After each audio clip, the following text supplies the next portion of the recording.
Gumball isn't always goofy fun, sometimes it rips your heart out.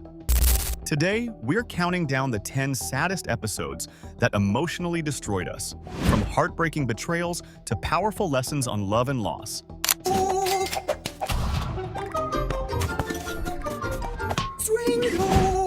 I'm sorry, there are none left. What do you mean? What did it now? I'm afraid that Stay until the end, because the number 10 pick might just wreck you all over again.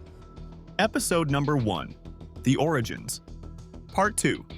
If Part 1 was heartbreaking, The Origins Part 2 is utterly soul-crushing. After being flushed away, Darwin refuses to give up. Driven by his love for Gumball, he literally evolves, growing lungs, sprouting legs, and crawling across land just to return home. All the while he sings, "I'm on my way," a hauntingly beautiful song about hope, loneliness, and determination. His journey is both absurd and profoundly moving, showing just how far love can push someone to grow. Meanwhile, Gumball can't accept that Darwin is gone. Everyone tells him to move on, but deep down he knows his friend will come back. When the two finally reunite, it's not just a touching scene, it's the emotional foundation of the entire series. Darwin isn't just a pet anymore, he's family, a brother, and proof that love can defy even nature itself. Episode number 2, The Origins. Part 1. This is where Darwin's backstory finally unfolds, and it's nothing short of heartbreaking.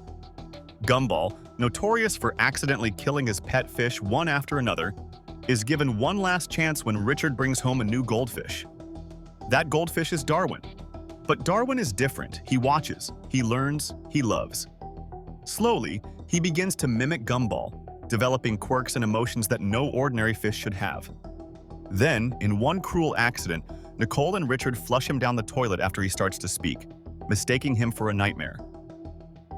The image of Darwin disappearing into the pipes, confused and scared, is devastating. For Gumball, it's not just losing a pet, it's losing a best friend he didn't even know he had yet. This episode transforms Darwin from comic relief into something deeper, a soul, a survivor, and ultimately, family. Episode number 3, The Choices. The Choices is one of Gumball's most introspective and mature episodes. Nicole, overwhelmed by her chaotic life, starts to wonder what if she had chosen differently. We watch her slip into alternate realities, imagining herself rich, powerful, famous, but also lonely, bitter, or unfulfilled. In one version, she marries someone else and is miserable. In another, she ends up dead, a chilling reminder that not all paths lead to happiness. Each scenario is polished on the outside but hollow at the core, lacking the one thing that gives her life meaning: love. When Nicole finally reflects on her real life with Richard and the kids, the mess, the stress, the laughter, she realizes that chaos is worth enduring when it comes with unconditional love. The montage of her family together is both heartbreaking and uplifting, reminding us that the perfect choice isn't always the one that looks best on paper, but the one that fills your heart. Episode number 4, The Parents. If you've ever wondered why Nicole Watterson burns with such relentless intensity, The Parents provides the devastating answer. Until this episode, Nicole's strictness, her perfectionism, and her volcanic stress seemed like quirks of personality, traits played for comedy or the occasional dramatic twist. But then, for the first time, we meet her mother and father, and suddenly all of those traits are redefined in the harshest possible light. Nicole's parents are not nurturing. They're not even neutral. They're ice-cold, hypercritical figures who treat their daughter less like family and more like a failed project. From the very moment she was born, they branded her with suffocating expectations, naming her Dr. Nicole at birth, as if her entire identity was nothing more than a resume waiting to happen. Her life was scripted before it even began, leaving no room for mistakes, no space for softness, no chance to just be. Every interaction with them drips with cruelty disguised as civility. At the family lunch table, the camera doesn't show warmth or reunion. It shows a battlefield. Where another parent might have offered encouragement, hers offer mockery. Where love should have been, there is only passive-aggressive dismissal. Nicole presents her accomplishments, and instead of pride, she receives cutting remarks that reduce her efforts to dust. Her every triumph is minimized, her every flaw magnified, until all that remains is the crushing silence of disapproval. And in that silence, the audience suddenly understands. The puzzle pieces of Nicole's character click together with painful clarity. Her relentless drive, born from the desperate need to finally earn a nod of approval. He's been disappointed in me. Only because we loved you. No, because you always had insane expectations for me. Like how you made me wear those ridiculous clothes my whole life. In life, you Her perfectionism, the armor of someone who knows one misstep will be weaponized against her. Her volcanic temper and her constant stress, the scars of years spent trying to carry impossible standards without breaking. The Parents doesn't just flesh out Nicole's backstory, it rewrites everything we thought we knew about her. Nicole isn't strict with Gumball and Darwin because she enjoys being the mean mom. She isn't obsessed with discipline because she's cold. She is still fighting a war that began in her childhood, replaying the rejection and neglect she grew up with, trying in vain to prove, to herself, to her children, and maybe still to her parents, that she is worthy of love. The result is one of the most raw and unforgettable episodes in the Amazing World of Gumball. It reframes Nicole not as a caricature of strictness, but as a deeply wounded human being, carrying battles no one else can see. For once, the comedy peels back to reveal tragedy. The tragedy of a daughter who became extraordinary not because she was nurtured, but because she was starved of love. And in that revelation, Nicole becomes more than just a character. She becomes a mirror for anyone who has ever felt they had to earn affection from the very people who should have given it freely. It's heartbreaking, it's raw, and it lingers long after the episode ends. Episode number 5, The Shell. Penny has always existed in the background as the timid peanut with a literal shell, a character defined more by what she hides than what she shows. But in this episode, that metaphor becomes heartbreakingly real. When Gumball accidentally cracks her shell, it's not just a physical reveal, it's an emotional unmasking years in the making. Out emerges Penny's true form, a radiant, shape-shifting fairy whose body responds to her feelings with startling intensity. At first, her transformation is mesmerizing, a dazzling spectacle of light and possibility. But the beauty quickly unravels as her emotions take control. Fear twists her into a monstrous beast, grotesque and unrecognizable, as if her own insecurities have taken physical form. Vulnerability shrinks her into fragile, trembling shapes that look like they might shatter at the slightest touch. Every flicker, every change, speaks to the internal struggle of someone who believes that authenticity is dangerous, that if others see the real her, they will recoil in disgust or pity. The more she transforms, the deeper her conviction grows that no one, not even Gumball, could ever love her for what she truly is. It's here that the series abandons comedy for raw vulnerability. Gumball doesn't chase after her with his usual arsenal of jokes or over-the-top antics. Instead, he reaches out with something far rarer, pure honesty. His words, "That's not what you are, it's just how you feel," land like an anchor in the storm.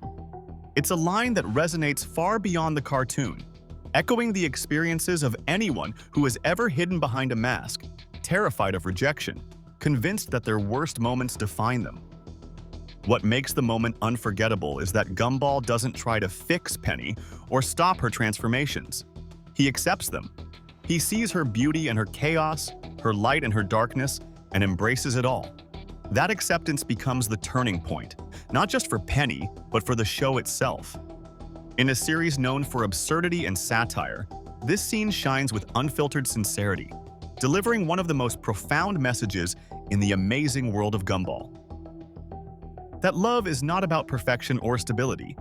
It's about being fully seen, with all the mess and fear and wonder that makes us human, and still being chosen. Penny's cracked shell, once a symbol of fear, becomes instead a metaphor for liberation.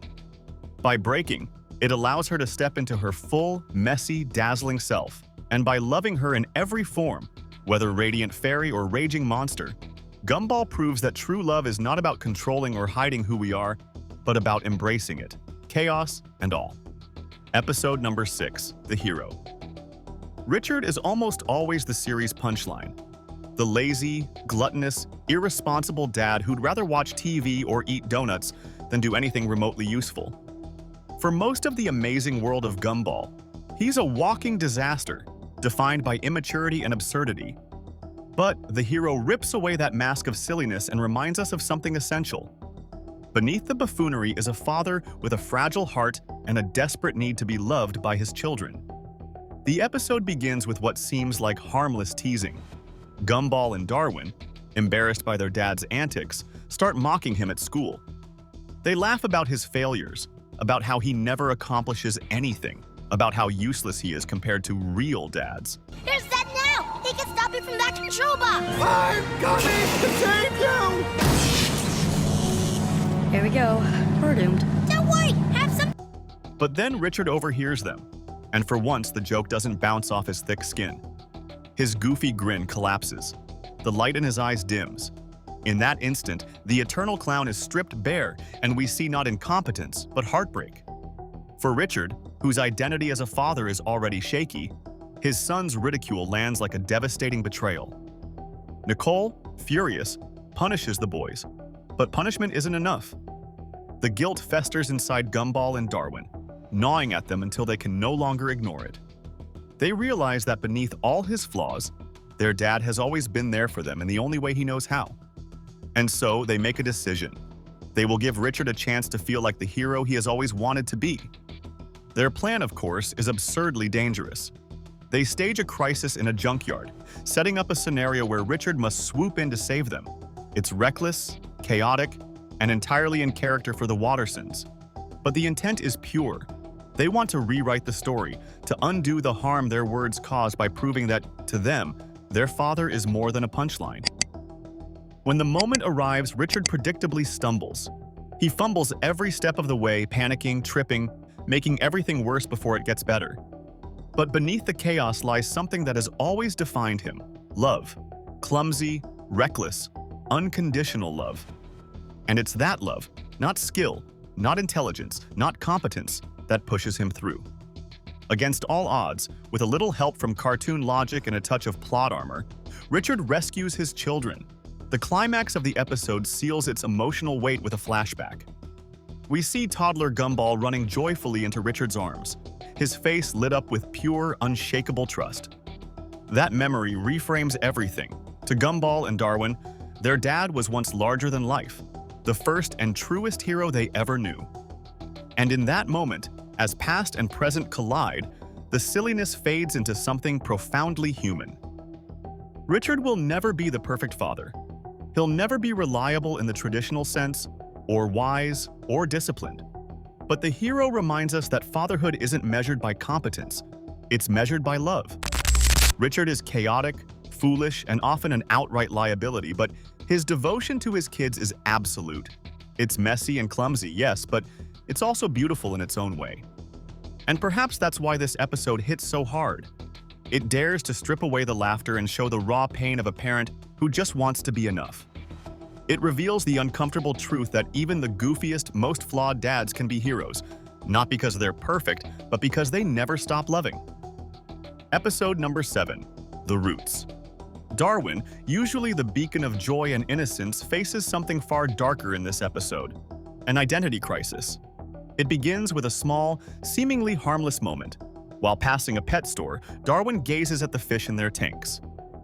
His eyes reveal a quiet melancholy, the look of someone silently wondering if he truly belongs where he is. Nicole, seeing this, interprets it in the worst possible way.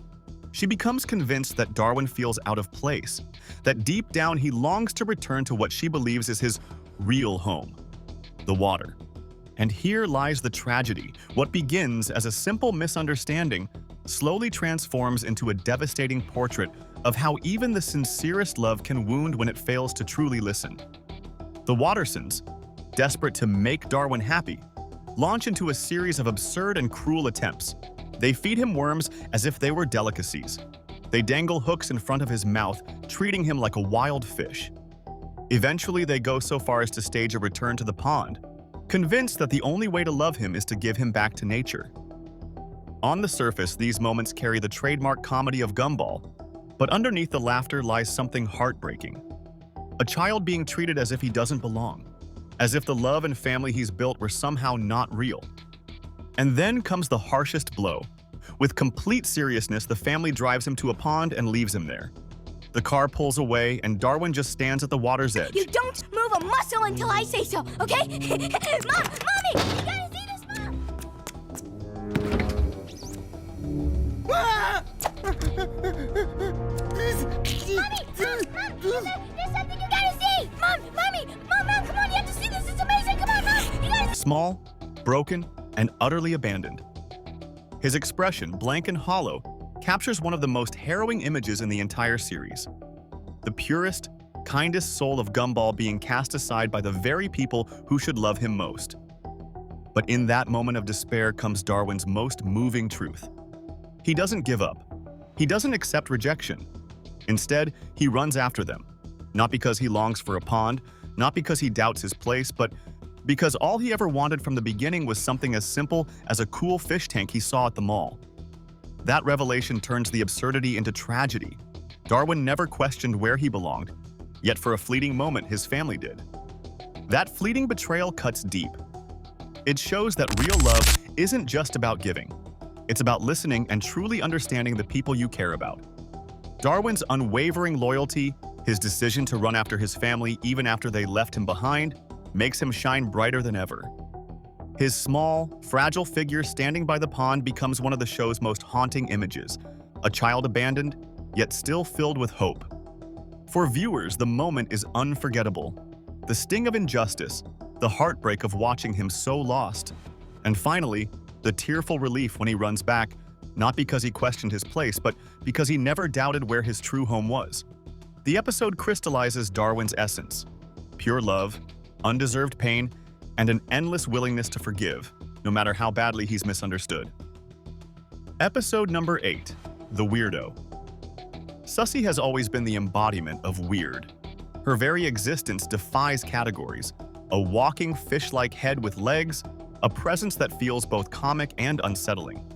In most episodes, she's treated as the class oddball, the kid whose strange behavior is just a punchline. But in this particular story, the series dares to peel back the absurdity and explore the loneliness hidden beneath her strangeness. The episode begins with Susie offering gifts: quirky, nonsensical tokens of affection, a handful of mayonnaise, a torn $100 bill, objects that make no sense as presents, but to her, they're offerings of friendship, attempts to connect. Instead of gratitude, she's met with dismissal. Her classmates throw her gifts away without hesitation, and in that instant, her expression says it all. The kind of silent rejection that cuts deeper than words. Her weirdness, which for her is just being herself, is treated as something disposable.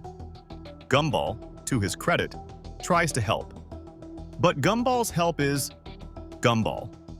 He goes through a carousel of misguided solutions, makeovers, schemes to change her image, even the wild idea of poisoning the town's water supply so everyone will be just as weird as her. The comedy lands, but it's the kind that leaves a bitter aftertaste, because underneath the slapstick is a very real tragedy. The idea that someone has to completely transform or drag others down to their level just to belong.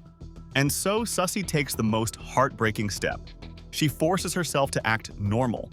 She abandons her eccentricities, suppresses the essence of who she is, and for a moment it almost works. Her classmates accept her. She blends in. But the cost is staggering. She isn't happy, she isn't free, she's shattered on the inside. The message is subtle but devastating. Conformity can buy temporary acceptance, but at the expense of one's soul. Then comes the twist, the moment that changes everything. Susie gives Gumball and Darwin her eyes, literally. They put them on, and suddenly, they see the world as she does. The odd, nonsensical gifts, the bizarre behaviors, the perspective that made her seem alien. It all makes sense when filtered through her vision. In that instant, her so-called weirdness stops being absurdity and becomes authenticity. What seemed nonsensical was simply her way of existing, her unique lens on reality. The brilliance of this reveal is that it reframes weirdness, not as a flaw, but as a perspective. To Susie, mayonnaise isn't trash, it's generosity. A broken bill isn't nonsense, it's value salvaged from ruin. Everything has meaning when seen through her worldview. And that ultimately is the point. Strangeness is just another language, one that only feels alien until you take the time to learn it. What's most poignant is how universal this lesson feels.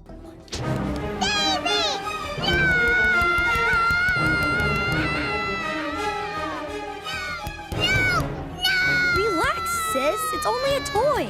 No, it's not. Okay, we'll get it back.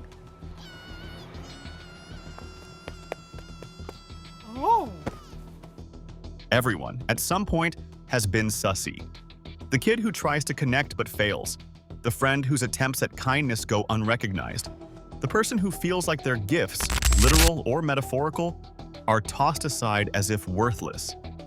The episode dares to show us that even the strangest offerings can be full of love if we're willing to shift perspective. And that is where Gumball and Darwin's journey mirrors ours as viewers. They don't just laugh at Sussy or pity her, they finally see her. They experience her reality, and in doing so, they validate her existence. Suddenly, she isn't the class freak, the background gag, the oddball no one takes seriously. She is someone with depth, with feelings, with a worldview as real as anyone else's. In the end, Sussy isn't just the weird kid. She becomes a mirror for the audience, reflecting a pain we all recognize. The loneliness of being misunderstood, the ache of rejection, and the fragile hope that one day someone will put on your eyes and finally understand. Her story isn't just about oddity, it's about empathy and the power of seeing the world through someone else's gaze. And that makes this one of Gumball's most quietly profound episodes, a reminder that sometimes the weirdest characters are the ones telling the most human truths. Episode number 9, The Father. Frankie's return to the Watterson household is unlike any other reunion episode in the Amazing World of Gumball. It doesn't feel like family. It feels like an intrusion, the reappearance of a ghost who should have stayed buried in the past. Frankie isn't a warm presence or even a neutral one. He is a con artist through and through, a man who long ago traded responsibility for survival, sincerity for deception. Every word he speaks drips with the charm of someone who's always selling something, but underneath lies the menace of a father who never learned how to truly be one. For Richard, though, this chaos doesn't immediately read as danger, it reads as possibility. Richard has always been portrayed as childlike, naive, and perpetually goofy, but beneath that innocence is a wound, the absence of a father's love. When Frankie reappears, Richard latches onto him with heartbreaking eagerness, seeing not the flaws, but the potential. For a fleeting moment, he allows himself to believe he might finally receive what he has been denied his entire life: validation, protection, affection. That hope, however, is fragile. So fragile that when Richard realizes his family only invited Frankie back to mock him, it collapses like glass. The betrayal cuts deeper than most jokes in the series ever dare. In an instant, the clown mask slips, and we see Richard stripped bare. No pratfalls, no silly antics, just a grown man who has carried the ache of abandonment since childhood, suddenly confronted with it all over again. His goofy grin fades into a silence that feels heavier than any punchline. For once, the pain isn't something we laugh at, it's something we feel. Gumball and Darwin, who are used to fixing problems with wild schemes, can't stand to see their father broken. Their solution is as desperate as it is naive. If Frankie doesn't know how to be a dad, maybe they can force it out of him. So they orchestrate a series of bonding activities, hoping that somewhere in the chaos, Richard might get the father-son moment he's always dreamed of. But here lies the central tragedy. Frankie has no concept of bonding. For him, fatherhood is just another con, another performance. Instead of teaching values, he teaches shortcuts. Instead of offering safety, he leads them into danger. What should be a simple game of catch turns into stealing a football. What could have been a picnic becomes an armed robbery. A car ride spirals into a reckless chase. Every attempt at affection collapses into delinquency because Frankie can only express himself through the crooked lens of his criminal life. To him, survival is the only lesson worth passing on. And in that twisted logic, love becomes indistinguishable from lawlessness. At first, it plays as absurd comedy, the kind of over-the-top antics Gumball thrives on. But slowly, the absurdity fades, and what's left is devastating. The more Richard tries to connect, the clearer it becomes. Frankie doesn't know how to love. He never did. And Richard, despite his bumbling exterior, is revealed not as a fool, but as a son. Still yearning, still vulnerable, still chasing a hug from a man who can't give one. Reports of strange occurrences all around Elmore. At Food and Stuff, it's been nighttime all day. It's supposed to be noon. Meanwhile, residents were Frankie's character works on two levels. On the surface, he's a cartoonish criminal played for laughs. But beneath that, he is a haunting reminder. Some parents are so broken that the only inheritance they leave is emptiness. They don't pass down love or wisdom, they pass down the scars of absence. By the end, the comedy is still there. The wild escapades, the exaggerated chaos, but it's reframed. Lurking beneath every gag is the tragedy of abandonment, of a family forced to laugh so they don't cry. And in that balance between absurdity and heartbreak, Gumball achieves something rare.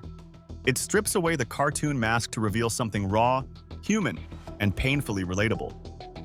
The hero may show Richard fumbling to save his sons, but the father shows us something even harder to watch. Richard as a boy trapped inside a man's body, still waiting for love that will never come. And that is perhaps the most tragic punchline of all. Episode number 10, The Heart. Gumball and Darwin's relationship with Mr. Robinson is one of the show's strangest, funniest, and ultimately most heartbreaking dynamics. To them, Robinson isn't just a grumpy old neighbor.